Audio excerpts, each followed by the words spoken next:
जीव हमारी जाति है, मानव धर्म हमारा। हिंदू मुस्लिम सिख ईसाई धर्म नहीं कोई न्यारा।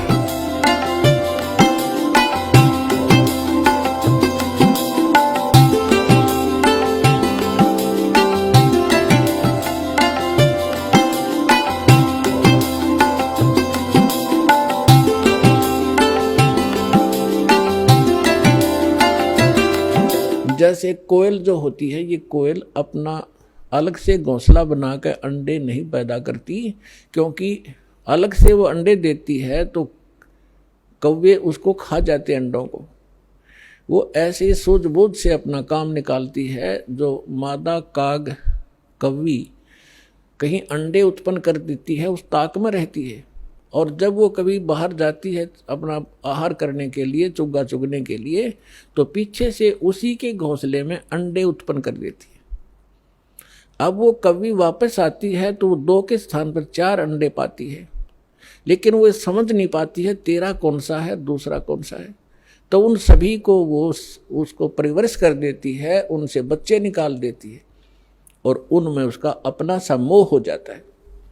और वो कभी कोयल सामने देखती रहती है, उनके आसपास रहती है कि कब ये बच्चे उड़ने योग्य हों और फिर इनको मैं साथ ले जाऊं।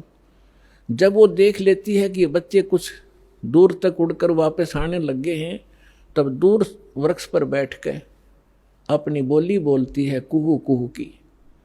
जो कोयल के बच्चे होते हैं वो उस आवाज़ से प्रभावित होते हैं और ऐसे चारों तरफ देखते हैं, उस आवाज़ के साथ वो खींचे चले जाते हैं।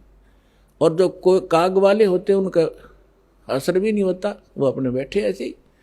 वो उड़कर चल पड़े कोयल वाले, काग वाले वहीं रह गए। अब कोयल कभी दौड़ती है, उड़ती है पीछे पीछे उनके साथ कि मेरे बच्चे गए, तो कोयल और दूर चली जाती है, कुहू कुहू करती हुई उड़ती हुई, तो बहुत दूर निकल जाती है। कभी वापस आ जाती है कि कहीं पीछे ये बच्चे तो गए सो गए, कहीं पीछे वालों को हानि ना हो जाए, उनको छोड़कर वह वापस आ जाती है।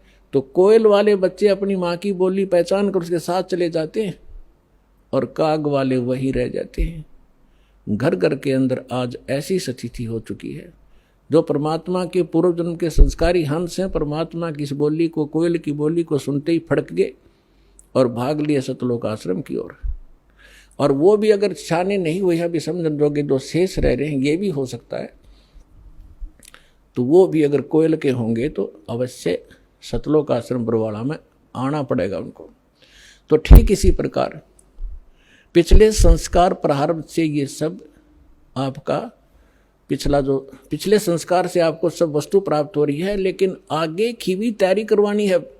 जैसे कागभूषण का पिछला संस्कार नहीं था, ऐसा रीजन बन गया, और उसके ऊपर इतना सत्संग की बौछार होगी, ना चाहते हुए भी उसने वहाँ रहना था। रोज ऋषि ने संत ने सत्संग करना था, उसका असर हो गया। अब जैसे किसी को सर्प डस जाता है, और पहले मंत्रों से यंत्र ये सब जतन हुआ करते थे। गारुड़ एक मंत्र सिद्ध कर लेता है वेद का, और उस मंत्र से फिर वो विष उतारता है। तो उस जिसको सर्प ने डसा हुआ है वो अचेत पड़ा है, ना उस मंत्र की लैंग्वेज समझता है, ना आवाज़ सुन रहा है, लेकिन वो मंत्र फिर भी उसके ऊपर असर करके विष रहित कर देता है और वो सचेत हो जाता है। ठीक इसी प्रकार आज परमात्मा ने यही तरीका बनाया है। ऐसे साधन बना दिए, चिप बनवा दी, वीडियो ये DVD बनवा दी, सुबह दोपहर शाम की आरती कंपलसरी करनी पड़ेगी। अब घर के अंदर 2 सदस्य नहीं भी नाम लेना चाहते और ना सुनना चाहते, वो घर से बाहर कहाँ जाएंगे। आप अपनी आरती भी कर रहे हो, आप अपना मंत्र जाप भी कर रहे हो, आप परमात्मा की वाणी सत्संग भी चला देते हो देर सवेर, तो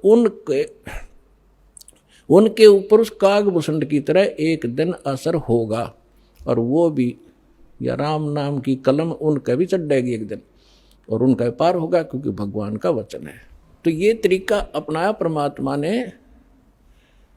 परमात्मा और काल की एक बार परमेश्वर ने बताया कि हमारी काल के साथ वार्ता हुई थी, इसने मुझे चापलूसी करके वचनबद्ध कर लिया था कि 3 युगों में जीव, जब परमात्मा ने कहा था कि मैं नीचे के लोकों में जाके तेरी वास्तविकता बताऊंगा सभी प्राणियों को कि तू भगवान नहीं है, तू काल है, इनको खाता है, इसलिए तो इनको जन्मता और मारता है, पैदा करवाता और मारता है।